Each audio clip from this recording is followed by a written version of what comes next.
Alam mo ba na kailangan mo ng mahigit 12 hours o kalahating araw para lang makagawa ng ganitong klase ng pagkain? At no need na kayo magpunta ng Japan para lang makatikim kayo ng tunay na lasa ng isang authentic Japanese food. Dahil may nakita akong bagong bukas na Japanese restaurant dito sa Parañaque na isang Japanese din yung may-ari. Syempre, sino bang kaya magpatunay na authentic at talagang legit yung lasa ng isang Japanese food kung hindi isang Japanese din? Hi! Ako si Mr. Sugiura Koji, isang galing sa Japan.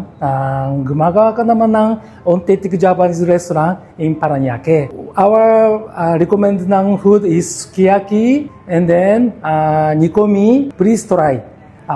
Pinakamasarap, guarantee. Arigato! At sinisigurado na may-ari na kung ano yung lasa at pagkaagawa nila dun sa Japan ay ganun din daw dapat yung matitikman natin dito sa kanyang restaurant sa murang halaga. Alam naman natin lahat guys na pagdating sa quality at standard sa lahat ng bagay ay maaasahan natin sila. Irashaimase! Ako nga po pala si Linang Nikomi, ang bagong Japanese restaurant dito sa BF Parañaque. Iniimbitahan ko po ang lahat na tikman ng aming nagsasarapang authentic Japanese food tulad po ng aming Nikomi meal set. Meron po kaming pork, beef at chicken na pinapakuluan po ng more than 12 hours na sigurado naman pong napakalambot at napakalinamnam. Meron din po kaming tuna, salmon, iba't ibang klase po ng ramen, salad at bento meal na sigurado naman pong swak na swak sa budget nyo at authentic po talaga na quality po. Sa lahat po ng gustong pumunta, dito lang po kami sa BF Homes Parañaque along El Presidente, katabi lang po namin ng Tahanan Village at open po kami every Tuesday to Sunday from 11:30 a.m. po to 2:30 p.m. at 5:30 p.m. naman po to 10 p.m. Arigato gozaimasu! See you soon! At ayun guys, dito tayo sa may Parañaque, BF Homes. Meron tayong pinuntahan dito na bagong bukas na Japanese food guys. Noong October lang. Ito yung Nikomi. Ayan guys, ang specialty nila dito guys, itong parang pares sa atin. Ayan yung beef Nikomi, ayan guys, ang ano dito guys, 12 hours nila itong niluluto. Pinakukuluan, continuous guys. So yung ganito kadami, napakamura na ito is 450 lang o 500. Kasama na tong rice. Saka itong, ang pinaka-specialty nila dito guys, itong mga Nikomi meals, lalo na itong beef. Ayan guys, napaka-affordable na ito, mura lang. 450 pesos lang yun. Yan, ang masarap kasi ito guys, kasi 12 hours nila itong pinakukuluan. Continuous yun. Kaya siguradong nanonood yung lasa na ito. May kasama na rin itong rice, syempre. Saka itong miso soup. Yan, 450 pesos. Yan, So, tikman natin. Napakadami niyan, guys. Isa-isay natin yan. Unahin muna natin itong, house special, no? Tatlo ito. Ang tapang ng lasa. Ang rich ng flavor niya. Kahit wala na sa bibig, naiiwan pa rin sa dila yung lasa. Sabaw lang. Samahan na natin ng karne. Marami itong mga herbs. Woo! Wow.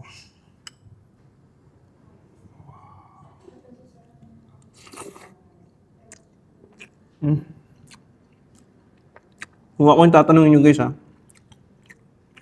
450, tapos ganito naman kasarap, manalo ka na. Siyempre yung miso soup. Haluin natin.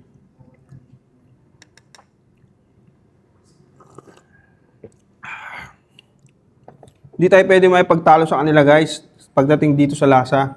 Kasi yung mismong owner nito guys, Japanese. So sinisigurado niya yung lasa dito is same dun sa lasa sa bansa nila. Dinala niya dito. Pero sa murang halaga lang. Meron din sila dito mga ramen. Ayan napaka-affordable din ito guys. Imagine niyo 350. Tantan men. Siguro sa iba 500 ata ito, ganito kadami no. Wow. Tikman natin. Soup muna.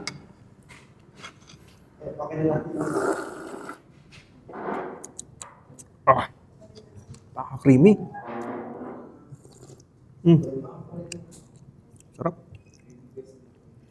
Tama-tama na yung spicy niya. May naiiwan sa bibig.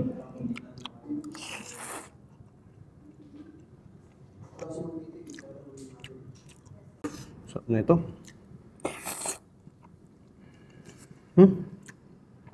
Hindi ko alam tawag dito guys Sorry Pero ang sarap niya.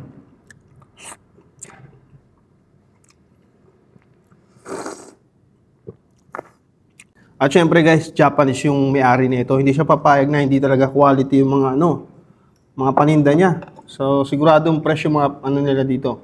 Mga sashimi, saka yung mga tuna, itong mga tawag ito? Salmon, ayan. Yan o. Syempre alam niyo naman ng mga Japanese guys. Quality first. Sarap. Ito pa.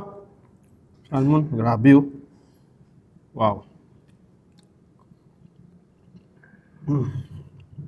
Siyempre, meron din sila dito mga sashimi, no?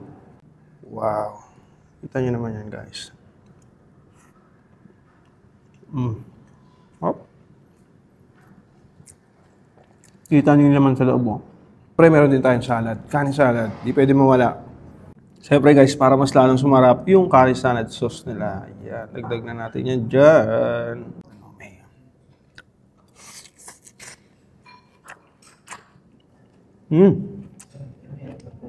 Kasya sumarap. Grilled salmon head. Ayun. Kamay na yun guys. Para ma-enjoy. Wow.